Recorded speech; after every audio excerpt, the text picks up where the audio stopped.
కాకరకాయ కూర షుగర్ రాకుండా ఉండడానికి, షుగర్ వచ్చిన వాళ్ళకు మీకు ఎందుకు చూపిస్తున్నాం అంటే, ఇది ఎల్లిపాయ, తర్వాత వచ్చేసి అల్లము, దీన్ని దంచి ఇట్లా పెట్టుకున్నాం.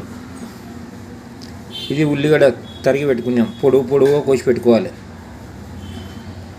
టమోటా సన్నగా తరిగి పెట్టుకోవాలి. కాకరకాయకు పైన డొప్ప తీయకూడదు, పైన గీకకూడదు. ఉన్న కాకరకాయ ఇలా ఉంది కదా, కాకరకాయ ఇలానే తరిగి వేయాలి. సన్నని రౌండ్గా చక్రాల లెక్క కోసి పెట్టుకోవాలి.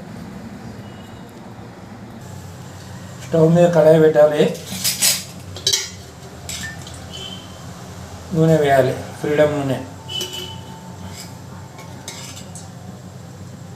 2 చెంచాలు నూనె వేయాలి, లేదంటే ఇంకో చెంచా వేసుకోవచ్చు, ఏం పర్లేదు. 3 చెంచాల వరకు వేసుకోవచ్చు. ఇప్పుడు వేడైన నూనెలోకి ఆల్రెడీ తరిగి పెట్టుకున్న ఉల్లిపాయ ముక్కలు వేసేయాలి.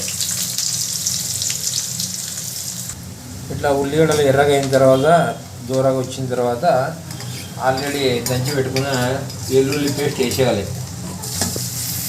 మెల్లిగా ఇట్లా ఉప్పుతున్నారు. తర్వాత ఇలా తరిగి పెట్టుకున్న టమోటాలు వేసేయాలి. టమోటాలు వేసి కలబెట్టాలి. ఆల్రెడీ ఉల్లిగడ్డలు ఎర్రగైనాయి, పచ్చివాసన వెళ్ళిపోయింది. అల్లం వెల్లుల్లి పేస్ట్ కూడా పచ్చివాసన వెళ్ళిపోయింది. ఇలా టమోటాలు వేసి కలబెట్టాలి. తర్వాత ఇలా కోసి పెట్టుకున్న కాకరకాయలు వేసేయాలి. చిన్న మంట మీద పెట్టుకోవాలి. తర్వాత ఇలా మూత మూసేయాలి, సన్నని మంట మీద పెట్టాలి. కాకరకాయలు మగ్గిన తర్వాత కావలసినంత ఉప్పు, కారం వేసుకోవాలి. ఇంకా అంతే. దించేసుకొని జొన్న రొట్టెలో తింటే షుగర్ పేషెంట్లకు సూపర్గా ఉంటుంది. వాళ్ళు షుగర్ పేషెంట్లు అనేది మర్చిపోతారు, హ్యాపీగా తింటారు. ఇలా కొంచెం కలబెట్టాలి.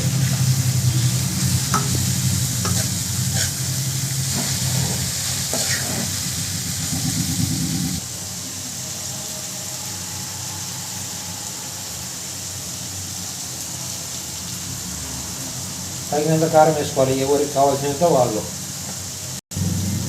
ఉప్పు వేసాం, కారం వేసాం, పసుపు వేసాం. కొద్దిసేపటి తర్వాత దాన్ని తిరగబెట్టి రౌండ్గా గంటతో తిప్పేయాలి. తిప్పేసి కర్రీ రెడీ. జొన్న రొట్టెలు వేసుకొని తినడమే లేటు.